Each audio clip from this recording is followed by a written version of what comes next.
Well, I said I'd be back in 1 month, and it's been 3, so let's do this.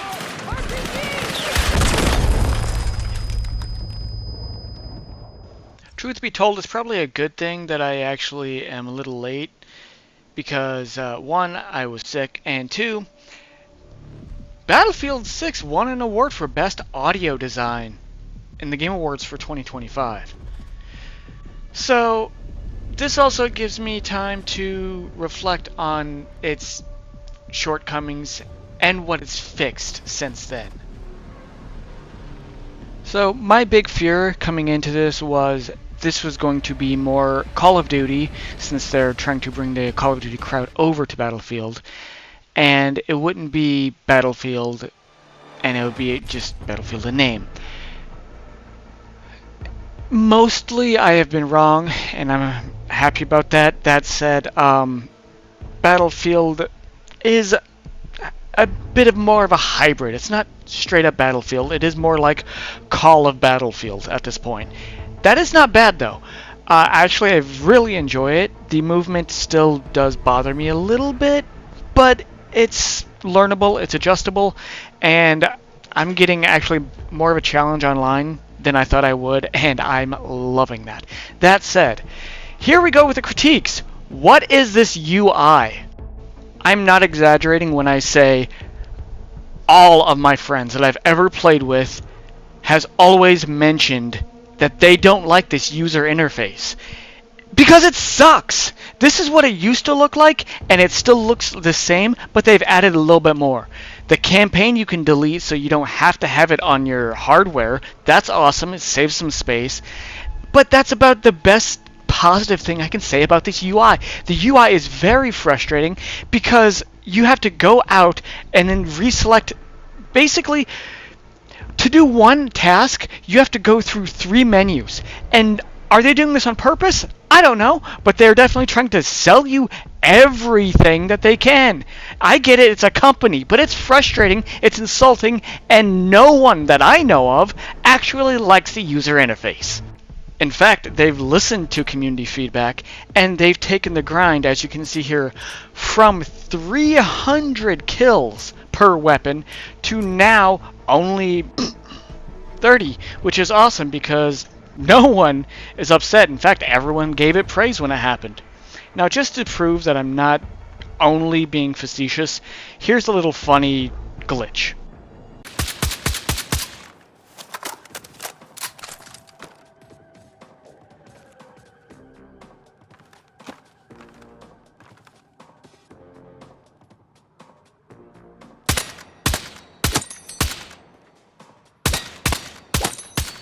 To make this work, simply go ahead and choose a variable sight. Any variable sight, doesn't matter the strength. After that, choose a basic iron sight on the side.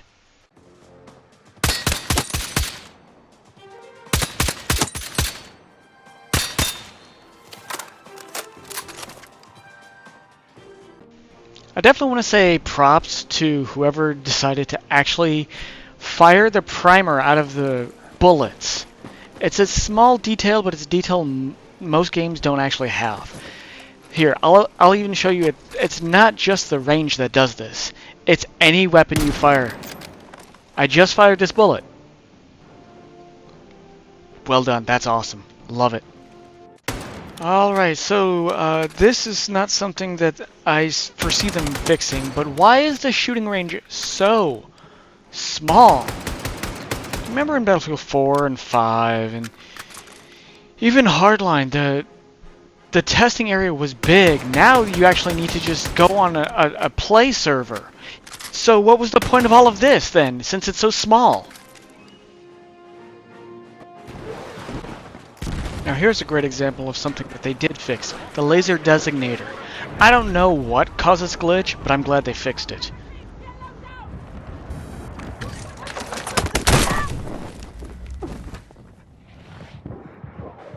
This is actually my favorite problem that they created, but also fixed. The out of bounds that's actually supposed to be in a playable area. I don't know if anyone remembers this, but look at all of this. Oh, you're out of bounds, you're out of combat, but you're in combat.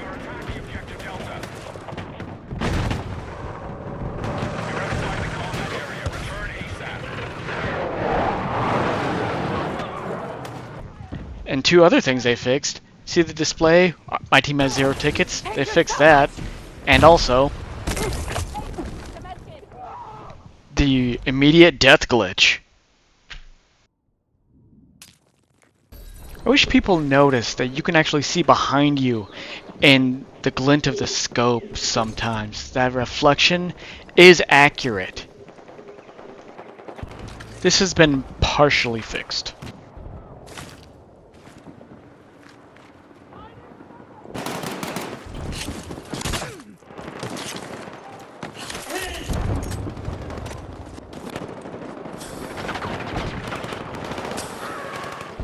I kind of like this glitch of an occasional alien invasion!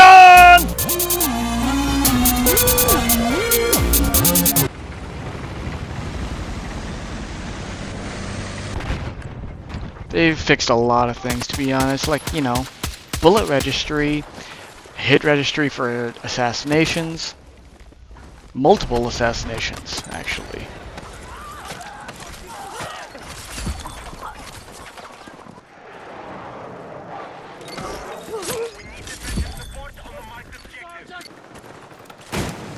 And the weird reloading, I guess, lack of animation, and spawning into fire. Anyone remember that? Oh man, I hated this map for the longest time. Sometimes it would be lucky spawning though. But what I miss the most from prior Battlefield is total,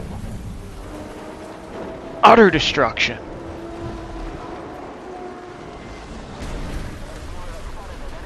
Don't get me wrong. That's cool. That's fine. That's awesome. I'm glad it's in the game.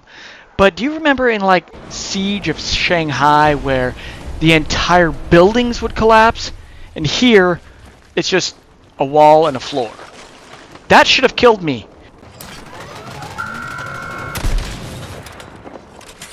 So one of my top favorite things is all these experimental weapons you can actually find on the battlefield. They're not behind some paywall, they're not behind some kill streak. Anyone can grab them. And this is one of my preferred things, whereas what you currently hear, I didn't add this. This was a glitch that I'm curious on how many people actually got this glitch. This is the end of the prior match, just on a loop. The music on a loop, the entire next match, while the display is also messed up. I'm curious how many people actually got this.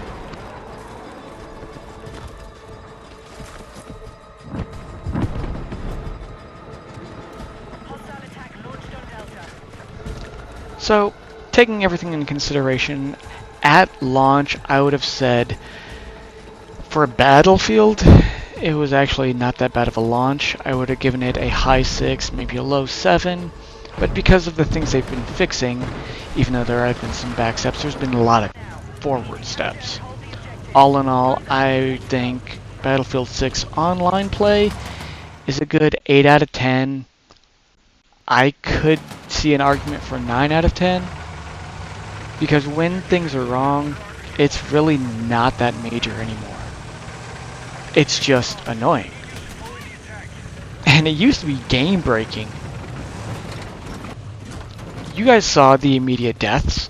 You guys saw that that hit registration was not happening. And they fixed most of it. And for only 3 months, pretty good. The only two things that worry me is there's been talk of implementing AI, and if they've already been doing that for skins, I don't think any of us would be surprised. In fact, I would argue that they probably have already been doing that. That's why the pay skins have been so lackluster and look kind of crappy.